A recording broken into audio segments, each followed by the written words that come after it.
Hello welcome to PSC tricks with Ammu. അപ്പോൾ നമ്മുടെ ബയോളജിയുടെ മൂന്നാമത്തെ ക്ലാസ്സാണ് കേട്ടോ.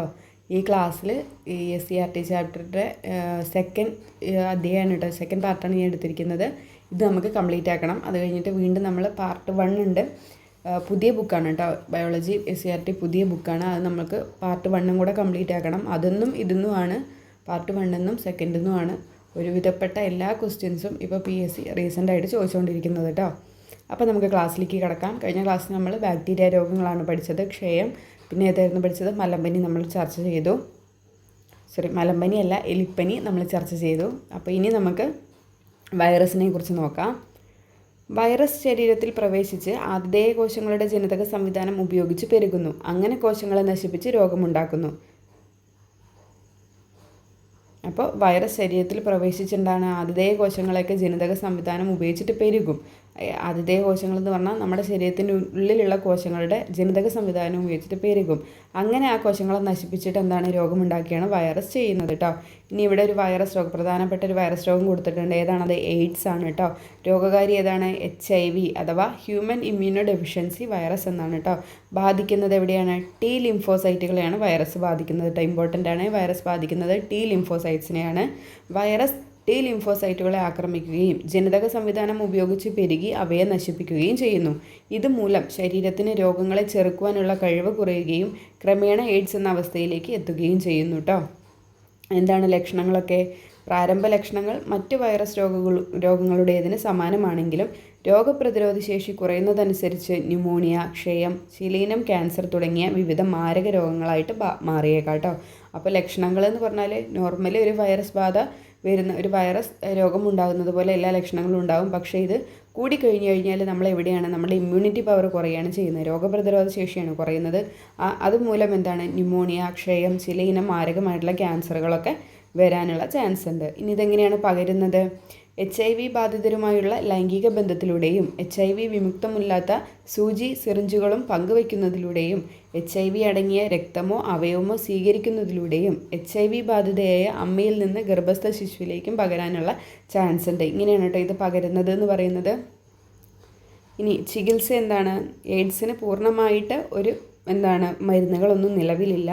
പക്ഷേ ആൻറ്റി റിട്രോവൽ തെറാപ്പി ART വഴി വൈറസിൻ്റെ പെരുകൽ നിയന്ത്രിക്കാനും രോഗിയുടെ പ്രതിരോധ ശേഷി നിലനിർത്താനും സാധിക്കട്ടെ. ആൻറ്റി റിട്രോവൽ തെറാപ്പി ഏതിനെതിരെയാണ്? എയ്ഡ്സിനെതിരെയാണ്. ഇനി അടുത്തത് ഫംഗസിനെ കുറിച്ചാണ് നോക്കുന്നത്. ഫംഗസുകളും മനുഷ്യരിൽ പലതരം രോഗങ്ങൾക്ക് കാരണമാകാറുണ്ട്. ഇവ ചർമ്മത്തിലും നഖങ്ങളിലും നേരിട്ട് അണുബാധയുണ്ടാക്കുകയോ വിഷവസ്തുക്കൾ ഉൽപ്പാദിപ്പിക്കുകയോ ചെയ്താണ് രോഗങ്ങൾ സൃഷ്ടിക്കുന്നത്. ഇവിടെ 2 ഫംഗസ് രോഗങ്ങൾ കൊടുത്തിട്ടുണ്ട്, ബാധിക്കുന്ന വിധവും ലക്ഷണവും കൊടുത്തിട്ടുണ്ട്. നമുക്കൊന്ന് ചെക്ക് ചെയ്തിട്ട് പോവാം.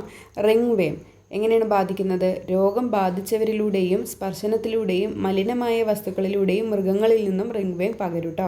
എന്താണ് ലക്ഷണം എന്ന് പറയുന്നത്? വൃത്താകൃതിയിലുള്ള ചുവന്ന പാടുകൾ, ചൊറിച്ചിൽ എന്നിവയാണ് ലക്ഷണം എന്ന് പറയുന്നത് കേട്ടോ. അത് ഇവിടെ കാണിച്ചിട്ടുണ്ട്. റിംഗ് വേം കണ്ടോ, ഇതാണ് ലക്ഷണം എന്ന് പറയുന്നത്. വൃത്താകൃതിയിലുള്ള ചുവന്ന പാടുകൾ, ചൊറിച്ചിൽ. ഇനി അടുത്ത് നോക്കൂ, കാൻഡിഡിയാസിസ്. നേരിട്ടുള്ള സമ്പർക്കം, വസ്ത്രങ്ങൾ പങ്കുവയ്ക്കുന്നതിലൂടെ ലൈംഗിക ബന്ധം വഴി കാൻഡിഡിയാസിസ് പകരും കേട്ടോ. വായിൽ വെളുത്ത പാടുകൾ, ചൊറിച്ചിൽ ബാധിച്ചയിടത്തൊരു ചുവപ്പ്, ചൊറിച്ചിലുണ്ടാകുന്ന പാടുകൾ, നിറം മങ്ങിയ കട്ടിയുള്ള നഖങ്ങൾ. ഇത്രയുമാണ് കാൻഡിഡിയാസിസിൻ്റെ സിംറ്റംസ് എന്ന് പറയുന്നത് കേട്ടോ. അപ്പോൾ റിംഗ് വേമും കാൻഡിഡിയാസിസും ഒരു ഫംഗസ് രോഗമാണ്. ഇനി എന്താണ് പ്രോട്ടോസോവ എന്ന് പറയുന്നത്? ഏകകോശ യൂകാരിയോട്ടിക്കുകളാണ് പ്രോട്ടോസോവ എന്ന് പറയുന്നത്. ചില പ്രോട്ടോസോവകൾ ചുവന്ന രക്താണുക്കളെ ആക്രമിക്കുകയും അവയ്ക്കുള്ളിൽ പെരുകി അവയെ നശിപ്പിക്കുകയും ചെയ്യുന്നു. ചിലതെന്താണ്, ശരീരപ്രവർത്തനങ്ങളെ ബാധിക്കുന്ന ദോഷകരമായിട്ടുള്ള വസ്തുക്കളൊക്കെ പുറത്തു വിട്ടിട്ടാണ് രോഗങ്ങൾ ഉണ്ടാക്കുന്നത് കേട്ടോ. അപ്പോൾ ചില പ്രോട്ടോസോവകൾ എന്ത് ചെയ്യും, RBCനെ ആക്രമിച്ചിട്ട് അവയ്ക്കുള്ളിൽ തന്നെ പെരുകി അവയെ തന്നെ നശിപ്പിക്കുകയും ചെയ്യും. പക്ഷേ മറ്റ് ചിലതാണെങ്കിൽ എന്ത് ചെയ്യും, വളരെ ദോഷകരമായിട്ടുള്ള ടോക്സിൻസ് ഒക്കെ പുറത്തു വിട്ടിട്ട് അസുഖങ്ങൾ ഉണ്ടാക്കുകയാണ് ചെയ്യുന്നത് കേട്ടോ. പ്രധാനപ്പെട്ട ഒരു പ്രോട്ടോസോവ ഒരു രോഗമാണ് നമ്മുടെ മലമ്പനി എന്ന് പറയുന്നത് കേട്ടോ. പ്ലാസ്മോഡിയം എന്ന പ്രോട്ടോസോവയാണ് രോഗകാരി കേട്ടോ. മലമ്പനിയുടെ അഥവാ മലേറിയയുടെ രോഗകാരി എന്ന് പറയുന്നത് പ്ലാസ്മോഡിയം എന്ന പ്രോട്ടോസോവയാണ്. അനോഫിലസ് പെൺകൊതുകുകളാണ് ഈ രോഗാണുവിനെ ഒരാളിൽ നിന്ന് മറ്റൊരാളിലേക്ക് എത്തിക്കുന്നത്. ഇതിങ്ങനെ തന്നെ ഒരു ക്വസ്റ്റ്യൻ പേപ്പറിൽ ചോദിച്ചിട്ടുണ്ട്.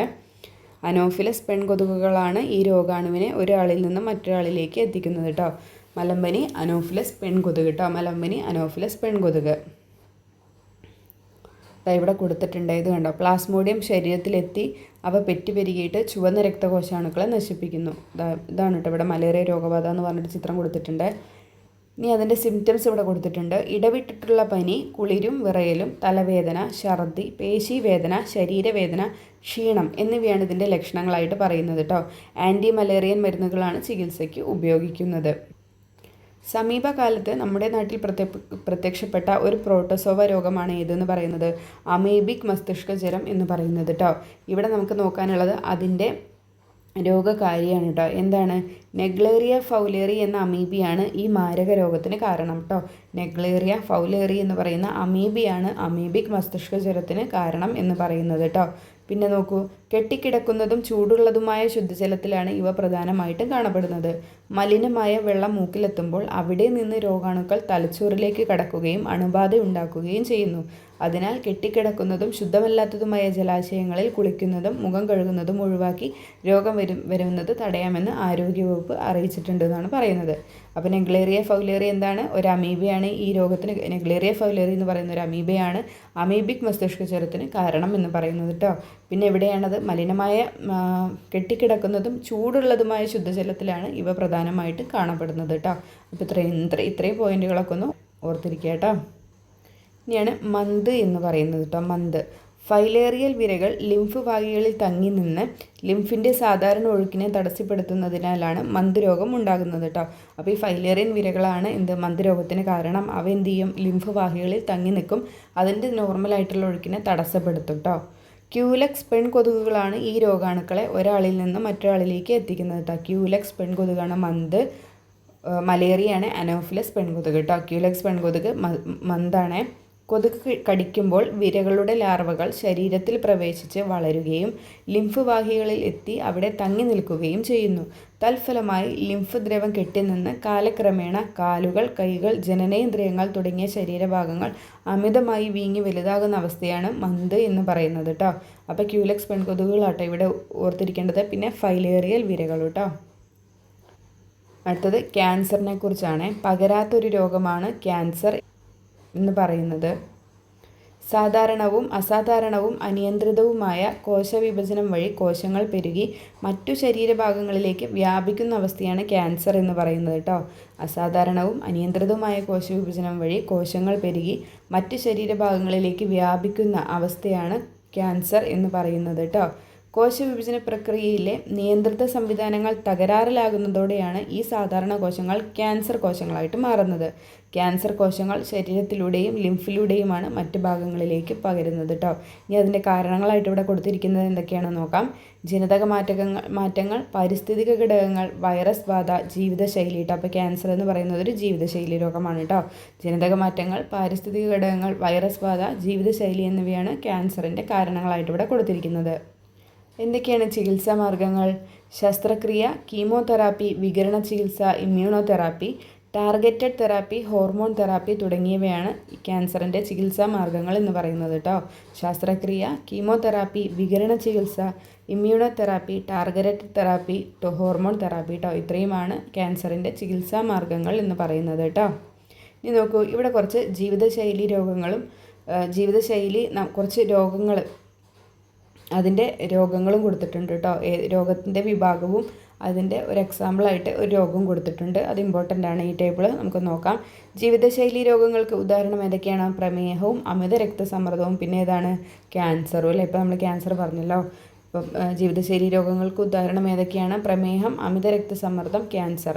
ഇനി ഒരു തൊഴിൽജന്യ രോഗത്തിന് ഉദാഹരണമാണ് സിലിക്കോസിസ് എന്ന് പറയുന്നത് കേട്ടോ. തൊഴിൽജന്യ രോഗത്തിന് ഉദാഹരണമാണ് സിലിക്കോസിസ്. സ്വയം പ്രതിരോധ വൈകല്യത്തിന് ഉദാഹരണമാണ് റുമാറ്റോയിഡ് ആർത്രൈറ്റിസ് എന്ന് പറയുന്നത് കേട്ടോ. സ്വയം പ്രതിരോധ വൈകല്യത്തിന് ഉദാഹരണം ഏതാണ്? Rheumatoid arthritis. ഇനി പോഷണ വൈകല്യമാണ് അനീമിയ എന്ന് പറയുന്നത് അല്ലേ. പോഷണ വൈകല്യത്തിന് ഉദാഹരണം ഏതാണ്? അനീമിയ അല്ലേ. ഏതാണ്? ഇരുമ്പിൻ്റെ ഡെഫിഷ്യൻസി മൂലം ഉണ്ടാവുന്നതാണ് അനീമിയ എന്ന് പറയുന്നത് കേട്ടോ. ഇനി എന്താണ് പാരമ്പര്യ രോഗങ്ങൾ എന്ന് പറയുന്നത്? ജനിതക തകരാറുകൾ കൊണ്ടുണ്ടാകുന്ന രോഗങ്ങളെയാണ് പാരമ്പര്യ രോഗങ്ങൾ എന്ന് പറയുന്നത് കേട്ടോ. ജീനുകളിൽ ഉണ്ടാകുന്ന തകരാറുകളാണ് പാരമ്പര്യ രോഗങ്ങളായിട്ട് കണക്കാക്കുന്നത്. അപ്പോൾ ഇവിടെ 2 കൊടുത്തിട്ടുണ്ട്. സിക്കിൾ സെൽ അനീമിയ ഉണ്ട്, ഹീമോഫീലിയം ഉണ്ട്. അപ്പോൾ എന്താണ് നമുക്ക് സിക്കിൾ സെൽ അനീമിയ എന്താണെന്ന് ആദ്യം നോക്കാം. എന്താണ് സിക്കിൾ സെൽ അനീമിയയുടെ കാരണം? ഹീമോഗ്ലോബിൻ ഉൽപ്പാദനത്തെ നിയന്ത്രിക്കുന്ന ജീനിൻ്റെ തകരാറാണ് സിക്കിൾ സെൽ അനീമിയയ്ക്ക് കാരണം കേട്ടോ. ഹീമോഗ്ലോബിൻ ഉൽപ്പാദനത്തെ നിയന്ത്രിക്കുന്ന ജീനിൻ്റെ തകരാറ് കൊണ്ടുണ്ടാവുന്നതാണ് സിക്കിൾ സെൽ അനീമിയ എന്ന് പറയുന്നത് കേട്ടോ. ചുവന്ന രക്തകോശങ്ങൾ അരിവാൾ ആകൃതിയിലാകുന്നു. ചുവന്ന രക്തകോശാണുകളുടെ ഓക്സിജൻ വാഹകശേഷി കുറയുന്നു. രൂപമാറ്റം വന്ന ചുവന്ന രക്തകോശങ്ങൾ ലോമികകളിൽ തങ്ങി നിന്ന് രക്തപ്രവാഹം തടയും. ഇതിനെയാണ് സിക്കിൾ സെൽ അനീമിയ ഡിസീസ് എന്ന് പറയുന്നത് കേട്ടോ. എന്താണ്? ഓക്സിജൻ്റെ വാഹകശേഷി കുറയും. ചുവന്ന രക്തകോശാണുക്കളുടെ ഓക്സിജൻ വഹിക്കാനുള്ള ശേഷി കുറയുന്നത് മൂലം അവ എന്തുപോലെയാവും? ഒരു അരിവാൾ ആകൃതിയിലേക്ക് മാറും. അങ്ങനെ എന്ത് ചെയ്യും? ഈ രൂപമാറ്റം വന്ന ഈ RBC എന്ത് ചെയ്യും? ലോമികകളിൽ തങ്ങി നിന്നിട്ട് അവിടുത്തെ രക്തപ്രവാഹത്തെ തടയുകയാണ് ചെയ്യുന്നത് കേട്ടോ. അതിനെയാണ് സിക്കിൾ സെൽ അനീമിയ എന്ന് പറയുന്നത് കേട്ടോ. അതെവിടെ കൊടുത്തിട്ടുണ്ടേ കണ്ടോ? ഇത് ഒരു അരിവാൾ അങ്ങനെയുള്ളൊരു രൂപത്തിലേക്ക് മാറി ഇതാ ഇവിടെ തടഞ്ഞിട്ടുണ്ട്. ഇതാണ് കേട്ടോ സിക്കിൾ സെൽ അനീമിയ എന്ന് പറയുന്നത്. ഇനി നമുക്ക് ഹീമോഫീലിയ നോക്കാം. എന്താണ് ഹീമോഫീലിയ എന്ന് പറയുന്നത്? രക്തം കട്ട പിടിക്കാനുള്ള പ്രോട്ടീനുകളുടെ ഉൽപ്പാദനത്തെ നിയന്ത്രിക്കുന്ന ജീനിൻ്റെ തകരാറിനെയാണ് ഹീമോഫീലിയയ്ക്ക് കാരണമായിട്ട് പറയുന്നത് കേട്ടോ. രക്തം കട്ട പിടിക്കാനുള്ള പ്രോട്ടീനുകളുടെ ഉൽപ്പാദനത്തെ നിയന്ത്രിക്കുന്ന ജീനിൻ്റെ തകരാറാണ് ഹീമോഫീലിയയ്ക്ക് കാരണം. രക്തകട്ട പിടിക്കാൻ സഹായിക്കുന്ന പ്രോട്ടീനിൻ്റെ അഭാവം മൂലവും ചെറിയ മുറിവുകളിൽ നിന്ന് പോലും അമിത രക്തസ്രാവം ഉണ്ടാകുന്ന ഒരു അവസ്ഥയാണ് ഹീമോഫീലിയ എന്ന് പറയുന്നത് കേട്ടോ. രാജകീയ രോഗം എന്നറിയപ്പെടുന്നതും ഹീമോഫീലിയാണ്. അപ്പോൾ രക്തം കട്ട പിടിക്കാൻ സഹായിക്കുന്ന ഒരു പ്രോട്ടീനിൻ്റെ അഭാവം മൂലം ചെറിയ മുറിവുകളിൽ നിന്നും പോലും അമിത രക്തസ്രാവം ഉണ്ടാകുന്നതാണ് ഹീമോഫീലിയ എന്ന് പറയുന്നത് കേട്ടോ. ഇതാ കണ്ടോ? സാധാരണ വ്യക്തിയിലാണെങ്കിൽ മുറിവുണ്ടായതിനു ശേഷം എന്താണ് അവിടെ രക്തം കട്ട പിടിക്കുകയാണ് ചെയ്യുന്നത്. പക്ഷേ ഹീമോഫീലിയ രോഗികളിൽ അവിടെ രക്തം കട്ട പിടിക്കില്ല. എന്താണ്? അമിതമായിട്ട് രക്തം പോയിക്കൊണ്ടേയിരിക്കും. ഈ ഒരു അവസ്ഥയ്ക്ക് പറയുന്ന പേരാണ് ഹീമോഫീലിയ എന്ന് പറയുന്നത് കേട്ടോ. അപ്പോൾ സിക്കിൾ സെൽ അനീമിയ, ഹീമോഫീലിയ നമ്മൾ നോക്കി. പാരമ്പര്യ രോഗങ്ങളാണ്. ലോകത്തിൻ്റെ വിവിധ ഭാഗങ്ങളിൽ അതത് പ്രദേശത്തെ ജീവിത രീതി, സംസ്കാരം, ലഭ്യമായ പ്രകൃതി വിഭവങ്ങൾ എന്നിവയ്ക്കനുസൃതമായ ചികിത്സാ രീതികൾ രൂപപ്പെട്ടിട്ടുണ്ട്. ആയുർവേദം, യുനാനി എന്നിവയെല്ലാം ഇത്തരത്തിൽ രൂപം കൊണ്ട ഒരു പാരമ്പര്യ ചികിത്സാ രീതികളാണ്. ആയുർവേദം ഇന്ത്യയിൽ ഉദയം ചെയ്ത ലോക പ്രശസ്തമായ ചികിത്സാ രീതിയാണ് ആയുർവേദം എന്ന് പറയുന്നത്. ആഹാരക്രമം, ഹെർബൽ മരുന്നുകൾ, വ്യായാമ രീതികൾ എന്നിവ ഉപയോഗിച്ച് ശരീരത്തിലെ വ്യവസ്ഥകളുടെ സന്തുലനമാണ് ഇതിൽ ലക്ഷ്യമാക്കുന്നത്. ആയുർവേദത്തിൽ സസ്യജന്തുജന്യ വസ്തുക്കൾ ഔഷധങ്ങളായിട്ട് ഉപയോഗിക്കുന്നു. ചരകനാണ് ആയുർവേദ ചികിത്സാ രീതിയുടെ പിതാവ്. അപ്പോൾ ചരകനാണ് ആയുർവേദ ചികിത്സാ രീതിയുടെ പിതാവ് എന്ന് പറയുന്നത് കേട്ടോ. ഇനി എന്താണ് ഹോമിയോപ്പതി? ജർമ്മൻ ഡോക്ടറായിരുന്ന സാമുവൽ ഹനിമാൻ മുന്നോട്ട് വെച്ചിട്ടുള്ള ചികിത്സാ രീതിയാണ് ഹോമിയോപ്പതി എന്ന് പറയുന്നത് കേട്ടോ. ആരോഗ്യമുള്ള ഒരാളിൽ രോഗലക്ഷണങ്ങൾ ഉണ്ടാക്കുന്ന പ്രകൃതി ദ്രവ്യങ്ങളുടെ നേർപ്പിച്ച മാത്രകൾ ഉപയോഗിച്ച് രോഗത്തെ പ്രതിരോധിക്കുന്ന ചികിത്സാ രീതിയാണ് ഹോമിയോപ്പതി എന്ന് പറയുന്നത് കേട്ടോ. ഇനി ഹിപ്പോക്രാറ്റസ് എന്താണ്? ആധുനിക വൈദ്യശാസ്ത്രത്തിന് അടിത്തറ പാകിയത് ഗ്രീക്ക് വൈദ്യശാസ്ത്രജ്ഞനായ ഹിപ്പോക്രാറ്റസ് ആയിരുന്നു. രോഗങ്ങളുമായി ബന്ധപ്പെട്ട അന്ധവിശ്വാസങ്ങളെ തിരുത്തി രോഗകാരികൾ, രോഗനിർണയം, മരുന്നുകൾ എന്നിവയ്ക്ക് പ്രാധാന്യം നൽകുന്നൊരു ചികിത്സാ രീതി കൊണ്ടുവന്നത് ആരാണ്? ഹിപ്പോക്രാറ്റസ് ആണ്. അതേതായിരുന്നു? ആധുനിക വൈദ്യശാസ്ത്രം അല്ലേ, നമ്മളുടെ ഇപ്പോഴത്തെ ഇംഗ്ലീഷ് മരുന്ന്. അപ്പോൾ ആധുനിക വൈദ്യശാസ്ത്രത്തിന് അടിത്തറ പാകിയത് ആരായിരുന്നു? ഹിപ്പോക്രാറ്റസ് ആയിരുന്നു അല്ലേ. അപ്പോൾ എല്ലാ അന്ധവിശ്വാസങ്ങളെയും തിരുത്തിയിട്ട് രോഗകാരികളെയും രോഗനിർണയവും മരുന്നുകളും എന്നിവയ്ക്കൊക്കെ പ്രാധാന്യം നൽകിയിട്ട് ഒരു ചികിത്സാ രീതി മുന്നോട്ട് വയ്ക്കുകയാണ് നമ്മുടെ ഹിപ്പോക്രാറ്റസ്. പിന്നെ ഇവിടെ ഒരു ടേബിൾ കൊടുത്തിട്ടുണ്ടായിരുന്നു, തുള്ളിക്കൊരു ജീവൻ എന്ന് പറഞ്ഞിട്ടുണ്ട്, രക്തദാനം മഹാദാനം എന്ന് പറഞ്ഞിട്ടുള്ളത്. അതിൽ നമുക്ക് ഈ മാർഗ്ഗനിർദ്ദേശങ്ങൾ ചിലപ്പോൾ മുന്നേ ഒക്കെ ക്വസ്റ്റ്യൻ പേപ്പറിൽ ചോദിച്ചിട്ടുണ്ടായിരുന്നു. ഇനിയും ചിലപ്പോൾ ചോദിച്ചുകൂടാഴിയില്ല, കാരണം പുതിയ ടെക്സ്റ്റ് ബുക്കിലും ഇതവർ ആഡ് ചെയ്തിട്ടുണ്ടല്ലോ. അപ്പോൾ നമുക്കതൊന്ന് നോക്കാം. 18നും 60നും മധ്യ പ്രായമുള്ളവർക്കാണ് രക്തദാനം ചെയ്യാൻ കഴിയുന്നത് കേട്ടോ. 18 വയസ്സിനും 60നും മധ്യ പ്രായമുള്ളവർക്കാണ് രക്തദാനം ചെയ്യാൻ കഴിയുന്നത്. ചുരുങ്ങിയത് 50 കിലോ ഭാരം ഉണ്ടായിരിക്കണം. ആസ്മ, അപസ്മാരം, ഹൃദ്രോഗം, കിഡ്നി രോഗം, ക്യാൻസർ തുടങ്ങിയ രോഗങ്ങളൊന്നും ഉണ്ടാവാൻ പാടില്ല. രക്തത്തിലെ ഹീമോഗ്ലോബിൻ 12.5 ഇതിന് മുകളിൽ ആയിരിക്കണം. രക്തത്തിലെ ഹീമോഗ്ലോബിൻ്റെ അളവ് 12.5 ഗ്രാമിന് മുകളിലായിരിക്കണം എന്നാണ് കേട്ടോ പറയുന്നത്. സ്ത്രീകൾക്ക് ആർത്തവ സമയത്തും മുലയൂട്ടുന്ന സമയത്തും പ്രസവശേഷം 1 വർഷത്തേക്കും രക്തദാനം പാടില്ല എന്നാണ് പറയുന്നത് കേട്ടോ. ആരോഗ്യമുള്ള ഒരു പുരുഷന് 3 മാസത്തിലൊരിക്കലും സ്ത്രീക്ക് 4 മാസത്തിലൊരിക്കലും രക്തദാനം ചെയ്യാവുന്നതാണ്. അപ്പോൾ 18 വയസ്സിനും 60 വയസ്സിനും മധ്യമുള്ളവർക്കാണ് കേട്ടോ. ബ്ലഡ് കൊടുക്കാൻ കഴിയുന്നത്. പിന്നെന്താണ് 50 കിലോ ഭാരമുണ്ടായിരിക്കണം. പിന്നെന്താണ് ആസ്മ, അപസ്മാരം, ഹൃദ്രോഗം, കിഡ്നി രോഗം, ക്യാൻസർ തുടങ്ങിയ രോഗങ്ങളുള്ളവരൊന്നും എന്താണ് രക്തദാനം ചെയ്യാൻ പാടില്ല. ഹീമോഗ്ലോബിൻ്റെ അളവ് 12.5 ഗ്രാമിന് മുകളിൽ ഉണ്ടായിരിക്കണം. സ്ത്രീകൾ പിന്നെന്താണ് പീരീഡ്സ് ആവുന്ന സമയത്തും പിന്നെ മുലയൂട്ടുന്ന സമയത്തും പ്രസവശേഷവും 1 വർഷത്തേക്ക് രക്തദാനം ചെയ്യാൻ പാടില്ല. പിന്നെ ആരോഗ്യമുള്ളൊരു പുരുഷനാണെങ്കിൽ 3 മാസത്തിലൊരിക്കലും, സ്ത്രീക്ക് 4 മാസത്തിലൊരിക്കലുമാണ് രക്തദാനം ചെയ്യാൻ കഴിയുന്നത് കേട്ടോ. അപ്പോൾ ഇത്രയും മാർഗ്ഗനിർദ്ദേശങ്ങളൊന്ന് ഓർത്തിരിക്കണേ. ഇനി നോക്കൂ, ജന്തുരോഗങ്ങൾ. മനുഷ്യർക്കും മാത്രമല്ല ജന്തുക്കൾക്കും വിവിധ രോഗങ്ങൾ ഉണ്ടാകുന്നതായി നിങ്ങൾ കേട്ടിട്ടുണ്ടാകുമല്ലോ. ഉണ്ടല്ലേ, നമ്മൾ ഒരുപാട് കേട്ടിട്ടുണ്ട് അല്ലേ. അപ്പോൾ ഇവിടെ കുറച്ച് രോഗവും രോഗകാരി ബാധിക്കുന്നത് പ്രതിരോധം എന്ന് പറഞ്ഞിട്ട് കൊടുത്തിട്ടുണ്ട്. ഇതിൽ നമ്മൾ നോക്കേണ്ടത് ഈ രോഗകാരിനെ രോഗമാണ് കേട്ടോ. മിക്കപ്പോഴും ബാധിക്കുന്നത് എന്താണ് കന്നുകാലികൾ ആയിരിക്കും രോഗങ്ങളുമായിട്ട്. പിന്നെ കോഴി വസന്ത മാത്രമാണ്, കോഴി താറാവ് നമുക്ക് അതിൽ നിന്ന് തന്നെ കിട്ടുമല്ലോ കോഴി വസന്ത. പിന്നെ പ്രതിരോധമായിട്ട് കോമൺ ആണ്, എല്ലാത്തിനും വാക്സിനാണ് പ്രതിരോധമായിട്ടുള്ളത് കേട്ടോ. അപ്പോൾ കുളമ്പ് രോഗം എന്താണ് രോഗകാരി? വൈറസ്. കുളമ്പ് രോഗം വൈറസാണ് രോഗകാരി, കന്നുകാലികളാണ് ബാധിക്കുന്നത്.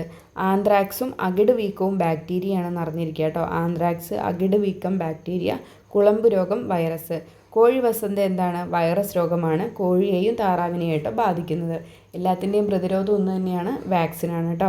കുളമ്പ് രോഗം വൈറസ്, ആന്ത്രാക്സ് അകിട് വീക്കം ബാക്ടീരിയ, കോഴി വസന്ത വൈറസ്. ജന്തുക്കൾക്ക് മാത്രമല്ല സസ്യങ്ങൾക്കും എന്താണ് രോഗം വരാറുണ്ട് അല്ലേ. അപ്പോൾ ഇവിടെ കുറച്ച് സസ്യരോഗങ്ങളെയും രോഗകാരികളെയും ലക്ഷണങ്ങളൊക്കെ കൊടുത്തിട്ടുണ്ട്, നമുക്കതും കൂടെ ഒന്ന് ചെക്ക് ചെയ്യാം. വഴുതനയുടെ വാട്ടം, അതിൻ്റെ രോഗകാരി എന്താണ്? ബാക്ടീരിയ ആണ് കേട്ടോ. വഴുതനയുടെ വാട്ടം ബാക്ടീരിയ. ഇളം ഇലകൾ പെട്ടെന്ന് വാടിപ്പോകുന്നു. ക്രമേണ ഇലകൾ മഞ്ഞ നിറമാവുകയും വളർച്ച മുരടിക്കുകയും ശാഖകൾ കുറയുകയും ചെയ്യുന്ന ലക്ഷണം കണ്ടാൽ അതെന്താണ്? വഴുതനയുടെ വാട്ടമാണ്. ആരാണ് രോഗകാരി അവിടെ? ബാക്ടീരിയ ആണെന്ന് ഓർക്കുക കേട്ടോ. നെല്ലിലെ ബ്ലൈറ്റ് രോഗം ബാക്ടീരിയയാണ് കാരണം. ഇലകളിൽ വട്ടത്തിലുള്ള മഞ്ഞ പുള്ളിക്കുത്തുകൾ, നെന്മണികളിൽ പുള്ളിക്കുത്തുകൾ, ഇവയാണ് അതിൻ്റെ ലക്ഷണങ്ങളായിട്ട് കൊടുത്തിരിക്കുന്നത്. നെല്ലിൻ്റെ ബ്ലൈറ്റ് രോഗം ബാക്ടീരിയ. വാഴയുടെ കുറുനാമ്പ് രോഗം വൈറസ് കേട്ടോ. വാഴക്കുറു വൈറസ്. വാഴയുടെ കുറുനാമ്പ് രോഗം വൈറസ്.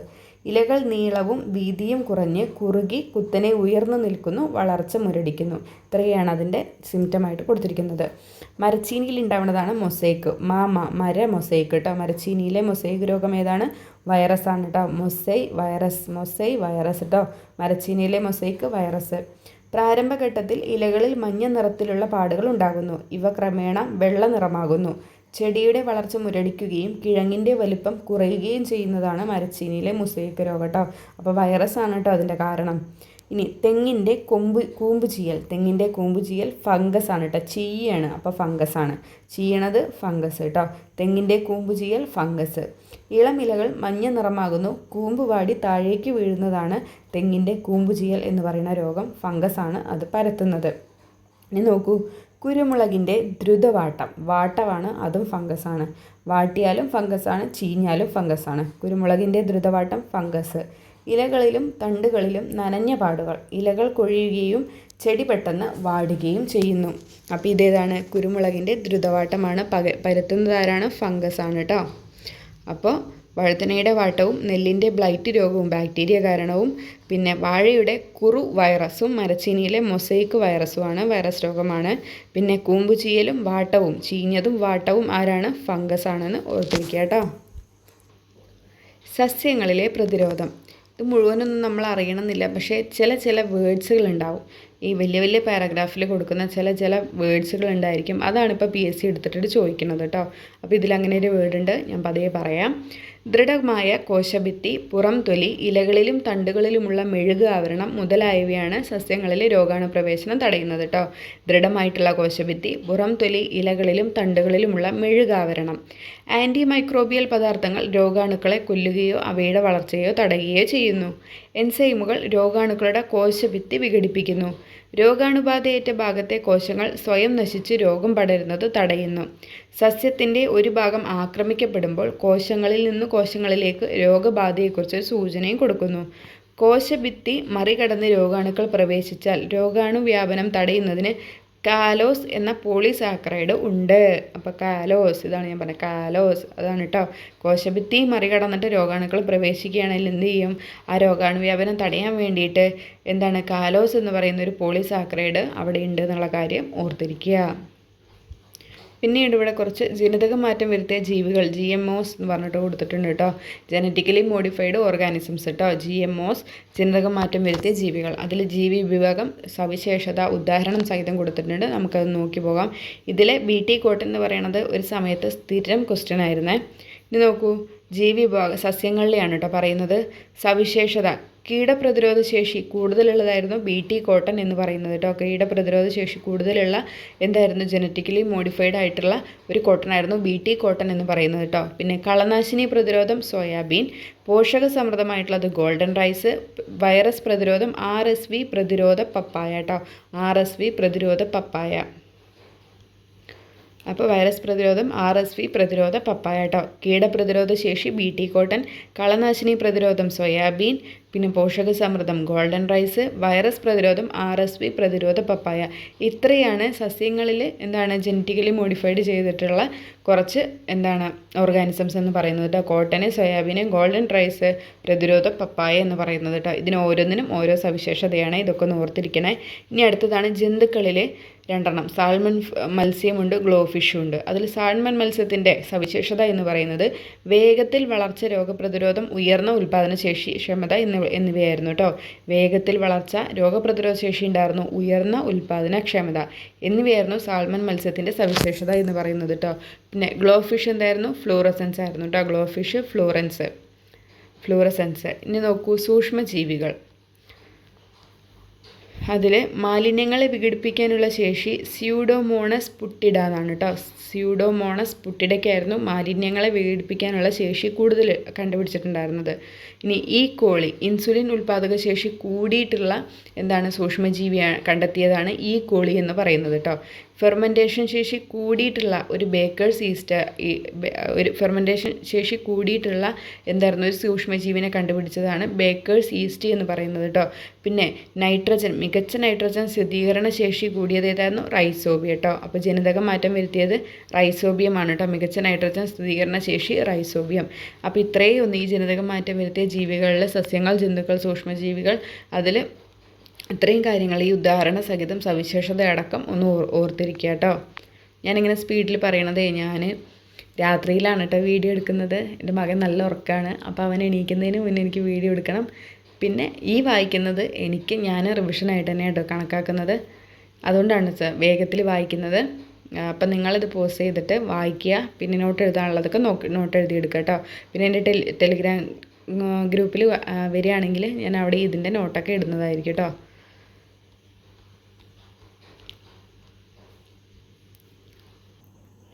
നോക്കൂ, സിക്കിൾ സെൽ അനീമിയ ഒരു പാരമ്പര്യ രോഗമാണെന്ന് നമ്മൾ നേരത്തെ പഠിച്ചു അല്ലേ.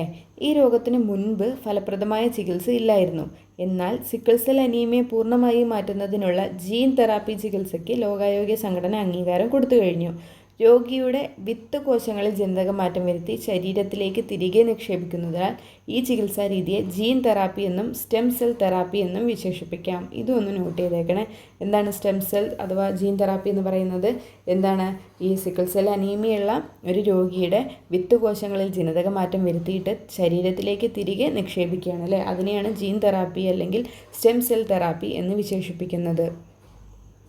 രോഗനിർണയം, മരുന്ന് കണ്ടുപിടുത്തം, ജനിതക എഞ്ചിനീയറിംഗ് തുടങ്ങിയ നിരവധി ജീവശാസ്ത്ര പഠന മേഖലകളിൽ AI പ്രധാന പങ്ക് വഹിക്കുന്നു. ഏറ്റവും പുതിയ സാങ്കേതിക വിദ്യയായ കമ്പ്യൂട്ടർ സയൻസ്, ഗണിതശാസ്ത്രം, സ്റ്റാറ്റിസ്റ്റിക്സ് തുടങ്ങിയ വിഷയങ്ങളെ സംയോജിപ്പിച്ച് ജീവശാസ്ത്ര ദത്തങ്ങളെ വിശകലനം ചെയ്യുന്ന നൂതന ശാസ്ത്രശാഖയാണ് ബയോ ഇൻഫോർമാറ്റിക്സ് എന്ന് പറയുന്നത് കേട്ടോ.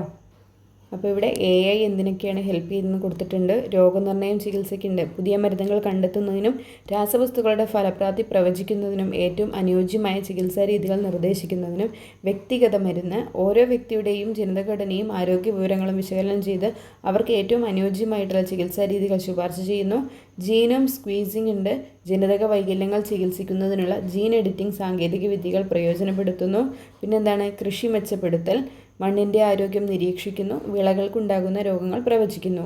മലിനീകരണം, വായുജല മലിനീകരണ നിലവാരം പ്രവചിക്കുകയും എന്താണ് ലഘൂകരണ തന്ത്രങ്ങൾ നിർദ്ദേശിക്കുകയും ചെയ്യുന്നു. ബയോ ഇൻഫോർമാറ്റിക്സ് വലിയ അളവിലുള്ള ജനിതക വിവരങ്ങൾ വിശകലനം ചെയ്യുകയും ലഘൂകരണ തന്ത്രങ്ങൾ നിർദ്ദേശിക്കുകയും ചെയ്യുന്നു കേട്ടോ. അപ്പോൾ ഇതിനെല്ലാത്തിനെയും കൂടെ കൂട്ടിയിട്ട് പഠിക്കുന്ന ഒരു ശാസ്ത്രശാഖയാണ് ബയോ ഇൻഫോർമാറ്റിക്സ് എന്ന് പറയുന്നത്. ഇനി നോക്കൂ, ഇനി ഇവിടെ നമുക്ക് കുറച്ച് സാങ്കേതികവിദ്യകളെ കുറിച്ചിട്ടാണ് പഠിക്കാനുള്ളത്. വന്യമൃഗ ട്രാക്കിംഗ് സെൻസറുകൾ. വന്യമൃഗങ്ങളുടെ ചലനം, പെരുമാറ്റം, സ്ഥാനം എന്നിവ നിരീക്ഷിച്ച് സംരക്ഷണ തന്ത്രങ്ങൾ ആസൂത്രണം ചെയ്യാൻ വന്യജീവി സംരക്ഷകരെയും ഗവേഷകരെയും സഹായിക്കുന്നതാണ് വന്യമൃഗ ട്രാക്കിംഗ് സെൻസറുകൾ എന്ന് പറയുന്നത്. ആഗോള ജൈവവൈവിധ്യ ഡാറ്റ സെൻസറുകൾ എന്ന് പറയുന്നത് ഉപഗ്രഹ റിമോട്ട് സെൻസിംഗ്, ശബ്ദ വിശകലനം, ക്യാമറ ട്രാപ്പുകൾ തുടങ്ങിയവ ഉപയോഗിച്ച് ജൈവ വൈവിധ്യത്തെക്കുറിച്ചുള്ള വിവരങ്ങൾ ശേഖരിക്കുന്ന സാങ്കേതിക വിദ്യയാണ് ആഗോള ജൈവവൈവിധ്യ ഡാറ്റ സെൻസറുകൾ എന്ന് പറയുന്നത് കേട്ടോ. ഇത് രണ്ടും നമുക്ക് കിട്ടും, നമ്മൾ അതിൻ്റെ ഡെഫിനിഷനിലൂടെ നമുക്ക് കിട്ടും. പക്ഷേ വേറെ രണ്ടെണ്ണം ഉണ്ട്, ഇമ്പോർട്ടൻ്റ് ആണ് ഇത് രണ്ടും. ക്രയോ പ്രിസർവേഷനും ബയോ റെമഡിയേഷനും. എന്താണ് ക്രയോ പ്രിസർവേഷൻ? വളരെ താഴ്ന്ന നിലയിൽ, അതായത് -196°C കേട്ടോ, അത്രയും താപനിലയിൽ ജീവനുള്ള കോശങ്ങളെയും കലകളെയും അവയവങ്ങളെയും സംരക്ഷിക്കുന്ന പ്രക്രിയയ്ക്ക് പറയുന്ന പേരാണ് ക്രയോ പ്രിസർവേഷൻ എന്നത്. വൈദ്യശാസ്ത്രം, കൃഷി, ഗവേഷണം തുടങ്ങിയ മേഖലകളിൽ ദീർഘകാല സംഭരണത്തിന് വേണ്ടിയിട്ടാണ് ഇത് പ്രയോജനപ്പെടുത്തുന്നത്. ഇനി ബയോ റെമിഡിയേഷൻ എന്ന് പറഞ്ഞാൽ എന്താണ്? മണ്ണ്, ജലം, വായു തുടങ്ങിയ മലിനമായ ചുറ്റുപാടുകളിൽ നിന്ന് മാലിന്യങ്ങൾ നീക്കം ചെയ്യാൻ വേണ്ടിയിട്ട് സൂക്ഷ്മാണുക്കളെയും സസ്യങ്ങളെയും ഉപയോഗിക്കുന്നു. ഇത് മാലിന്യങ്ങളെ ദോഷകരമല്ലാത്ത സംയുക്തങ്ങളാക്കി മാറ്റുന്നു. ഈ പ്രക്രിയയ്ക്ക് പറയുന്ന പേരാണ് ബയോ റെമിഡിയേഷൻ എന്ന് പറയുന്നത് കേട്ടോ. അപ്പോൾ ഇത് രണ്ടും ഇമ്പോർട്ടൻ്റ് ആണ്. ബാക്കി രണ്ടും നമുക്ക് അതിൻ്റെ ഡെഫിനിഷൻ തന്നാൽ നമുക്ക് ഐഡിയ വെച്ചിട്ട് നമുക്ക് എഴുതാം. പക്ഷേ ഇത് നമുക്ക് അറിയുക വേണം കേട്ടോ, ക്രയോ പ്രിസർവേഷനും ബയോ റെമിഡിയേഷനും. അപ്പോൾ ഇത്രയേ ഉള്ളൂ. ഇത് നമ്മുടെ ബയോളജിയുടെ സെക്കൻഡ് പാർട്ടാണ്. ഇനി നമുക്ക് ഫസ്റ്റ് പാർട്ടാണ് തീർക്കാനുള്ളത്. അതിൽ നിന്നാണ് ഒരുപാട് ക്വസ്റ്റ്യൻസ് വന്നിട്ടുള്ളത് കേട്ടോ. അത് ഞാൻ ഇതുപോലെ കവർ ചെയ്യുന്നതായിരിക്കും കേട്ടോ. ഇപ്പോൾ സെക്കൻഡ് പാർട്ടിലെ ഒരുവിധപ്പെട്ട എല്ലാ സംഭവങ്ങളും നമ്മൾ എടുത്തിട്ടുണ്ട് കേട്ടോ. ക്വസ്റ്റ്യൻ വന്ന ഭാഗങ്ങളും ഒക്കെ നമ്മൾ ഇമ്പോർട്ടൻ്റ് ആയിട്ടുള്ള എല്ലാ ഭാഗങ്ങളും നമ്മളിതിൽ ചർച്ച ചെയ്ത് പോയിട്ടുണ്ട്. ഇത് നമുക്ക് നല്ലൊരു റിവിഷൻ തന്നെയായിരിക്കും കേട്ടോ. പിന്നെ ഇതിൻ്റെ മുന്നത്തെ 2 ക്ലാസ്സസ് കാണാത്തവർ കയറിയിട്ട് കാണുക കേട്ടോ. പിന്നെ വീഡിയോ ഇഷ്ടമാവുകയാണെങ്കിൽ സബ്സ്ക്രൈബ് ചെയ്തിട്ടൊന്ന് കൂടിയേക്കണേ. ഇനി ഞാനിടുന്ന വീഡിയോസൊക്കെ ലഭിക്കാൻ വേണ്ടിയിട്ട് നിങ്ങൾ ആ ബെൽ ബട്ടൺ ഒന്ന് ഇനേബിൾ ചെയ്യാൻ മറക്കരുത്. പിന്നെ ലൈക്ക് ചെയ്യാനും നിങ്ങളുടെ അഭിപ്രായങ്ങളൊക്കെ ഒന്ന് കമൻറ്റ് ചെയ്യാനും മറക്കരുത് കേട്ടോ. അപ്പോൾ ഇന്നത്തെ ക്ലാസ്സിൽ ഇത്രയേ ഉള്ളൂ. ഇനി അടുത്തൊരു വീഡിയോയിൽ കാണാം. താങ്ക്